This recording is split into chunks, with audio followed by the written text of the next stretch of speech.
সারাদিন টিকটক করেছি, আমি যে পাস করব এটা আমি কল্পনাও করে নাই। সারাদিন টিকটক করে তো উপায় পাই না, আর কি পড়াশোনা করব। একজন গর্ব করে বলতেছে, এক মেয়ে দেখতেছি, আমি যে পাস করব নিজেরও বিশ্বাস করাইতে পারে। আবার আরেকজন বলতেছে যে কিভাবে কি হলো নিজের বিশ্বাস করাইতে পারলাম না, পাশের জনের থেকে দেখে দেখে লিখেছি, সেও আমার কিছু হেল্প করছে, আমি তারা হেল্প করছি। আমাদের এক ভাই প্রশ্ন করেছে যে মোহতারাম, এই যে কয়েকদিন আগে রেজাল্ট প্রকাশিত হলো, অনেক সময় এসএসসি, এইচএসসি অথবা বিশ্ববিদ্যালয় ভর্তি পরীক্ষা, চাকরি পরীক্ষা এগুলো নেয় পাশের জনের দেখে লেখে, দেখে লেখার পরে পাশ করে আনন্দ উদযাপনও করে। এই দেখে লেখার পরে যে পাসটা সেলিব্রেট করছে অথবা সে চাকরি বাকরি করছে, এটা তার জন্য জায়েজ হবে কিনা? ভেরি ভেরি ইম্পর্টেন্ট একটা প্রশ্ন। এবং এই যে কয়েকদিন আগে এসএসসি পরীক্ষার রেজাল্ট বের হলো, অনেক ছবি, আমাদেরও তো পেজ টেজ আছে, এই যে ছবি আসে, ভিডিও আসে, একজন গর্ব করে বলতেছে, এক মেয়ে দেখতেছি, আমি যে পাস করব নিজেরও বিশ্বাস করাইতে পারে না, পাশের জনেরটা দেখে লিখছি, তারপরে পাস হয়ে গেছে। আমার মাও অবাক, বিশ্বাস করে না যে আমি পাস করছি। আরেকজন বলতেছে সারাদিন টিকটক করেছি, আমি যে পাস করব এটা আমি কল্পনাও করে নাই। মানে সারাদিন টিকটক করে বেড়াইছে, তারপরে যে সে পরীক্ষায় পাস করবে এটা নিজেও কল্পনা করে নাই। আবার আরেকজন বলতেছে যে কিভাবে কি হলো নিজের বিশ্বাস করাইতে পারলাম না, পাশের জনের থেকে দেখে দেখে লিখেছি, সেও আমার কিছু হেল্প করছে, আমি তারা হেল্প করছি। মানে চোরে চোরে মাস্তাতো ভাই, আর সম্পূর্ণরূপে হারাম। পরীক্ষার হলে একজন আরেকজনেরটা দেখে পরীক্ষা দিবেন, হয়তো বা ভালো রেজাল্ট আপনি করবেন, কিন্তু কামা তাদিন ও তুদানো, যেমনটা আপনি করবেন তেমনটাই আপনি ফলাফল পাবেন। চুরি করে পাশ করবেন আর মনে করতেছেন একেবারে আপনি খুব সম্মান ইজ্জত নিয়ে দুনিয়াতে টিকে যাবেন, না।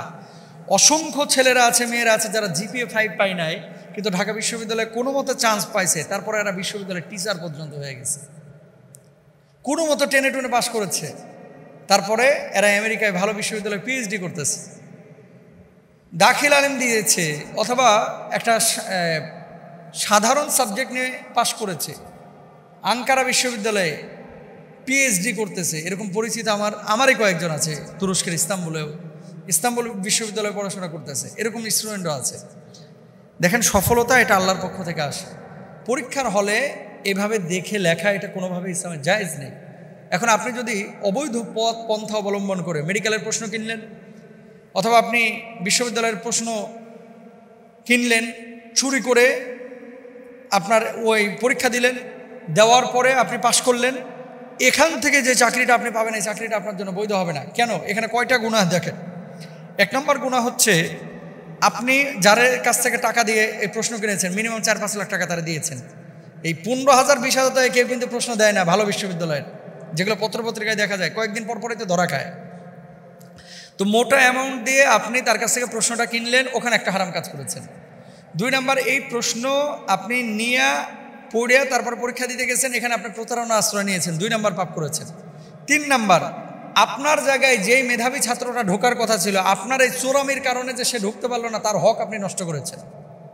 গুনাহ কয়টা? 3টা। নিজে চুরি করলেন, চোরের গুনাহ, আরেকজনের হক নষ্ট করলেন, এই হক নষ্টের গুনাহ, প্রতারণা করলেন, ধোঁকা দিলেন, এটার গুনাহ। কি জবাব দেবেন আল্লাহর কাছে? এরপর আসেন, যেই চাকরিটা আপনি নিলেন, আরেকজনের মুখ থেকে লোকমা কেড়ে নিজের পেটে নিলেন, লোকমা কেড়ে আপনি খেয়ে নিয়েছেন আরেকজনের সম্পদ, এটা কি জায়েজ আছে? জায়েজ নাই। তো আপনি আরেকজনের চাকরি এটা কারিয়া খাইয়ে ফেললেন, জায়েজ আছে? জায়েজ নাই। আরেকজনের চ্যানেল আপনি চুরি করে ফেললেন, আরেকজনের চ্যানেলে আরেকজনের মনে করেন জমির ওপরে আপনি দখলদারিত্ব দেখাইলেন, জাল দলিল করলেন, জায়েজ নাই। তো এই সমস্ত জিনিসগুলো আসলে চোরামি করে যারা এই কাজগুলো করে, এরা বুঝে হোক না বুঝে হোক, যে কাজগুলো করছে সম্পূর্ণরূপে এগুলো হারাম কাজ, কোনোভাবে এটা জায়েজ নাই। বারাকা আল্লাহর পক্ষ থেকে আসে, জানেন? পড়াশোনার সাথে আসলে আপনার কর্মজীবনে আপনি কোথায় রিজিক পাবেন, কোথা থেকে আপনার রিস্কের ফয়সালা হবে, এটা কিন্তু আপনি বুঝবেন না, কর্মজীবনে যাওয়ার পর আপনি বুঝবেন। কারণ অসংখ্য ভালো ছাত্র আছে যারা কর্মজীবনে সফল না, অসংখ্য মেধাহীন ছাত্র আছে যারা কর্মজীবনে সফল, হাজার হাজার কোটি টাকার মালিক, যারা ভালো ভালো ব্যবসায়ী, বড় বড় ব্যবসায়ী। সুতরাং রিস্ক এটা আল্লাহর পক্ষ থেকে আসে। আর লজ্জা লাগে, আপনি চুরি করেছেন, নকল করেছেন, তারপর আবার মিডিয়ার সামনে মাইক্রোফোন পাওয়ার পর আপনি বলতেছেন, হ্যাঁ আমি তো কল্পনাও করতে পারি নাই যে আমি পাস করব, এটা আবার বলতেছেন যে আরেকজনের থেকে চুরি করেছি। পাপ যে করেছেন, পাপ করার পরে একটা কথা মনে রাখবেন, কোনোদিন এই পাপটা আরেকজনের সামনে শেয়ার করবেন না। বা উপস্থাপন করবেন না। কেন? এটার একটা কারণ আছে। আপনি যখন একটা পাপ করেই ফেলেছেন গোপনে, এই পাপটা আল্লাহর সাথে আপনি বোঝাপড়া করবেন, আল্লাহর কাছে মাপ চাবেন। আর যদি সাক্ষী রাখেন, মিডিয়াতে বলতেছেন, কিছু কিছু পোলাপান ডেটিং করে আসে, জিএফবিএফের সাথে মেয়েরাও এরকম ঘটনা ঘটায়, আসার পর আরেক দোস্তের সাথে একেবারে মাল মশলা মাখায়া মুখ থেকে রসগোল্লা ছাড়ে, দোস্ত আজকে গিয়েছিলাম জরিনারে নিয়ে ঘুরে আসলাম ফ্যান্টাসি কিংডমে, এইভাবে গর্ব করে করে ওরও শ্বশুরে দিচ্ছে, আমার কয়টা গার্লফ্রেন্ড জানিস, আমার 6 জন গার্লফ্রেন্ড। আরেকজন বলতেছে, বেটা আমি তো 8 জনরে অলরেডি ছেড়ে দিছি, এখন 2 জনরে নিয়ে আসি। এরকম কথাবার্তাও কিন্তু অনেক যুবকরা যুবতীরা বলে, হারাম সম্পূর্ণরূপে। নিজে পাপ করেছেন, এই পাপ প্লিজ কাউকে প্রকাশ করেন না, আল্লাহর কাছে বলেন, আল্লাহ তাআলা ক্ষমা করবেন ইনশাআল্লাহ।